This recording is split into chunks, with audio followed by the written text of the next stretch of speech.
কিছু কিছু মাছের গায়ে আবরণ যে থাকে এটা কিন্তু দেখতে খুবই বিচ্ছিরি লাগে, আবার খেতেও কিন্তু উপর দিয়ে ওই মাছের যে আবরণটা ভালো লাগে না, একটা গন্ধ আসে। এই জন্য এই মাছগুলো কিন্তু খেতে অনেক স্বাদ, আবার দামে খুবই কিন্তু সাশ্রয়। কিন্তু এই মাছের যে আবরণগুলো ওগুলা কিন্তু তেমন একটা রান্না করার পরে দেখতেও ভালো লাগে না, আবার খেতেও ভালো লাগে না, একটা গন্ধ আসে। কিন্তু আজকে আমি দেখাবো কিভাবে ওই মাছগুলা ভালো করে পরিষ্কার করবেন, সহজ একটা পদ্ধতি দেখাবো আপনাদের। হ্যালো, আসসালামু আলাইকুম, কেমন আছেন সবাই? আশা করি সবাই খুব ভালো আছেন। আমি আল্লাহর রহমতে ভালো আছি। আজকের ভিডিওটা যে যেখান থেকে দেখছেন আশা করি সবাই সুস্থ আছেন, নিরাপদে আছেন। এই তো দেখছেন আমি বাজার থেকে কতগুলো লিডা মাছ কিনে নিয়েছি। আপনারা কি কোন অঞ্চলে এটার নাম কি বলেন জানি না, অবশ্যই আমাকে কমেন্টে জানাবেন। এই মাছটাকে আমরা লিডা মাছ বলি কিংবা মেদ মাছ বলি। আপনারা কোন অঞ্চলে এটার নাম কি, মানে কি নামে ডাকেন, এটা অবশ্যই আমাকে একটু জানাবেন। আর এই যে দেখছেন যে মাছের গায়ে যে আবরণটা আছে, এটা কিন্তু যে দেখতে কেমন লাগে দেখছেন। এই মাছের যে আবরণটা এটা কিন্তু রান্না করার ফলে তেমন একটা ভালো লাগে না দেখতে, আবার একটু কিন্তু কেমন জানি একটা গন্ধ আসে এই মাছের আবরণ থেকে। শুধু এই মাছের আবরণ না, পাঙ্গাস মাছের যে একটা কালো আবরণ আছে ওই মাছটাও। তবে এই দুই মাছটা, পাঙ্গাস মাছ আর এই মাছ, এটা যদি আপনারা এই যে আমি দেখলেন প্রথমে ভিডিওতে এই যে ঝাড় পাতা আছে আর কি, একটু দানা দানা পাতাটা, ওই পাতাটা দিয়ে এই মাছটা পরিষ্কার করা হয়। যদি আশেপাশে কোনো এই পাতাটা না পান, তবে এই তো এই যে আমাদের সব দৈনন্দিন কাজের যে আমাদের থালা বাটি ধুই, হাঁড়ি পালতি ধুই, যে মাজনিটা আছে তারের মাজনিটা, এই মাজনিটা দিয়েও আপনারা পরিষ্কার করতে পারেন। যদি ওই পাতা পান তাহলে ওই পাতা দিয়ে করবেন, আর না হইলে এভাবে করে নেবেন। এভাবে করে মাছটা পরিষ্কার করলে দেখতেও খুব ভালো লাগে, আবার খেতেও খুবই কিন্তু সুস্বাদু। আর এই মাছটা কিন্তু একেবারে কাটা নাই বলতে চলে মাছের গায়ে, কিন্তু মাথার মধ্যে আছে, মাথাটা অন্য কিছু দিয়ে খেয়ে ফেলবেন। আর যে মাছটার মধ্যে কিন্তু একেবারেই কাটা নাই, মাঝখানের কাটা ছাড়া। আর এই মাছটাও বাচ্চাদেরও খেতে খুবই একটা উপকারী একটা মাছ, আর খুবই একটা সুস্বাদু মাছ। ভালো করে রান্না করলে খেতেও কিন্তু অনেকটাই ভালো লাগে। তারপরে যে দেখলেন আমি মাছগুলো কিন্তু আমি সুন্দর করে পাতা দিয়ে, তারপরে ওই দানা দানা এটা দিয়ে আমি অফ ক্যামেরাতে সুন্দর করে মেজে নিয়েছি। দেখেন মাছটা কিন্তু খুবই সুন্দর এই যে পরিষ্কার হয়েছে। তারপর আমি অফ ক্যামেরায় কেটে নিয়েছিলাম, কেটে নিয়ে ভালো করে বেসিংয়ে রেখে মাছটা ধুই। কে কে এই কাজটা করেন আমাকে জানাবেন। আমি যেহেতু অনেক মাছ থাকে, মাঝে আমি পুরো মাছের বাজার করি, তখন কিন্তু এই যে মাছ ধোয়ার ক্ষেত্রে আমি বেসিংয়ে রেখেই আমি মাছটা ধুয়ে নিই। আমার বেসিনটা আবার একটু বড় আছে, এই জন্য ওখানে ডেলে পরিষ্কার করলে কিন্তু অনেকটাই আর কি সময়টা কমও লাগে, আবার পানিটাও কম লাগে, বেশি একটা পানি লাগে না। এই তো আমি সুন্দর করে মেজে যে মাছটা কিন্তু আমি ভালো করে পরিষ্কার করে নিয়েছি। দেখেন খুবই সুন্দর কিন্তু সাদা সাদা হয়েছে। এখন রান্না করে খেতেও খুবই কিন্তু ভালো লাগবে, গন্ধটা আর আসবে না।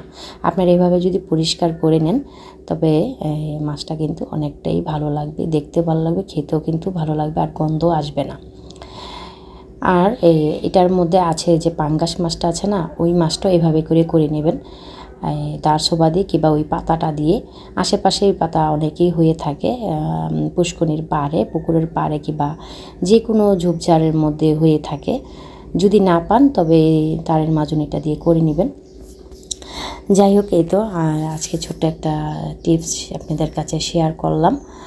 এটা কে কে করেন না জানি না, কিন্তু এবার এই মাছ অনেকে খায়, আবার অনেকে খায়ও না। কিন্তু এই মাছটা কিন্তু সচরাচর পাওয়া যায় না, খুবই দামি একটা মাছ। মানে এই মাছটা তো এখন ছোট মাছ আমি এনেছি, তাই একটু সাশ্রয় পেয়েছি।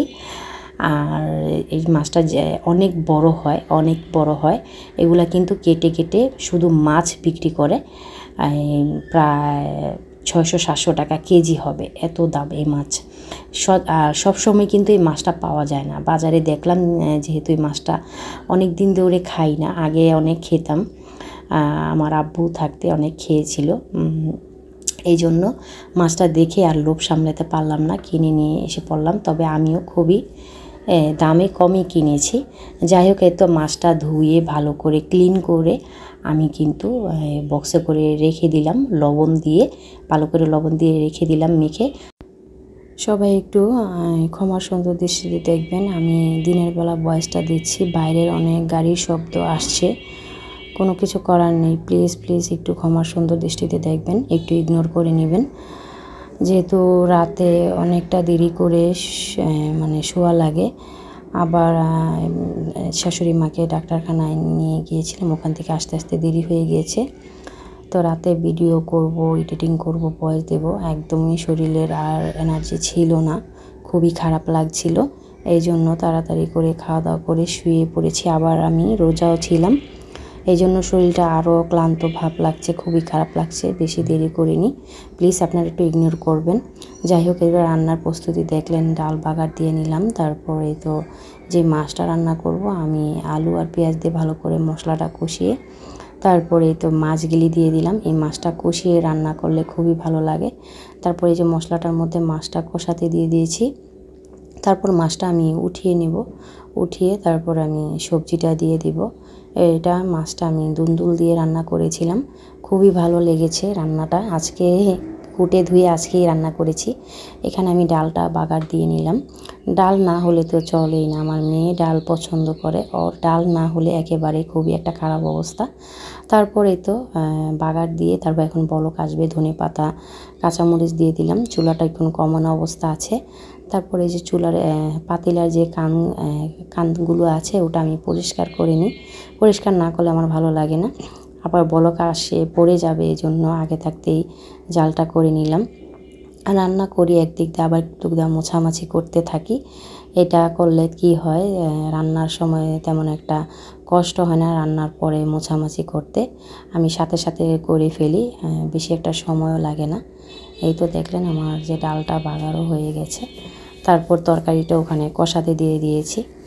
আজকের ভিডিওটা যদি যারা প্রথম আজকে দেখছেন, যদি এখনও একটা লাইক না দিয়ে থাকেন, যদি ভিডিওর কোনো কথা অংশ কাজ ভালো লাগে, অবশ্যই আমার ভিডিওতে একটা লাইক দিয়ে ভিডিওর পাশে থেকে যাবেন। আর যারা নতুন বন্ধু হয়েছেন তাদেরকে তো অসংখ্য অসংখ্য ধন্যবাদ। আর যারা হননি, প্লিজ ভিডিওর লাইক দিয়ে কমেন্ট করে নতুন বন্ধু হয়ে থাকবেন, প্লিজ আপনাদের কাছে অনুরোধ রইল। তারপর এই তো মাছটা দেখলেন আমি উঠিয়ে নিয়েছি, উঠিয়ে নিয়ে তারপর এই তো সবজিটা এখানে দিয়ে দিলাম। এই সবজিটা পরে দেব যাতে নরম হয়ে না যায়। তারপর মাছটা সবজিটা একটু কষাতে হলে আমি আবার মাছটা দিয়ে ধনেপাতা দিয়ে নামিয়ে ফেলবো, বেশি ঝোল রাখবো না, একবারে শুকনা শুকনা করব। তারপর এইখানে দেখছেন আমি শাক রান্না করছি। এটা কি শাক বলেন তো, আপনাদের এখানে কি শাক বলে? এটা বলে লাতাপাতা শাক, মানে নানান পদের শাক বলে, হেঁচি শাক। তেল ছাড়া রান্না করছি, আমার শাশুড়ি মা এইভাবেই রান্না করে, তেল ছাড়া শাক, খুবই মজা লাগে খেতে কিন্তু। তারপর রান্না বান্না শেষ করে অক্কমারায় খাওয়া দাওয়া করে একটু রেস্ট নিয়েছি। রেস্ট বলতে কি বলবো, রেস্ট তো একেবারে নেওয়াই হয় না।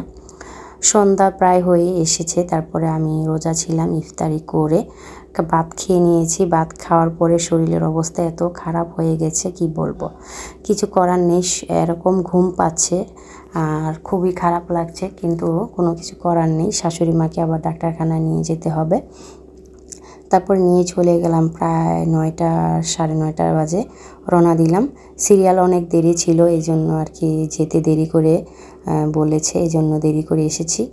দেখেন এই তো চলে আসলাম যেখানে ডাক্তার দেখাই, পপুলার নারায়ণগঞ্জ, ওখানে নিয়ে এসে পড়েছে। মানুষ অনেকটা চলেই গেছে, শুধু খালি কয়েকজনই আছে, বেশি মানুষ নেই। তারপর আমি একটু বসে বসে কি করব, আর একটু মোবাইলে ভিডিও করে নিলাম।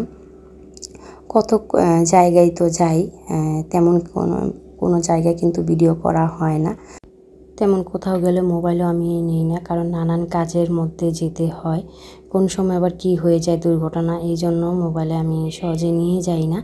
যাই হোক, আজকে একটু আপনাদের সাথে শেয়ার করলাম, জানি না কার কাছে ভালো লাগবে কার কাছে ভালো লাগবে না। আর যদি আমার পুরো ভিডিও জুড়ে যারা আছেন তাদেরকে তো অসংখ্য অসংখ্য ধন্যবাদ। প্লিজ আমাকে সাপোর্ট করে ভালোবাসা দিয়ে যাবেন সব সময় এইভাবে। আর আজকের ভিডিওটা এখানে রেখে দিলাম, বেশি আর রাখলাম না। নতুন ভিডিও দেখার আমন্ত্রণ জানিয়ে আজকে এখানে ভিডিওটা শেষ করছি। আর আমার শাশুড়ি মার শরীরটা খুবই খারাপ, সবাই দোয়া করবেন। আল্লাহ হাফেজ, আসসালামু আলাইকুম।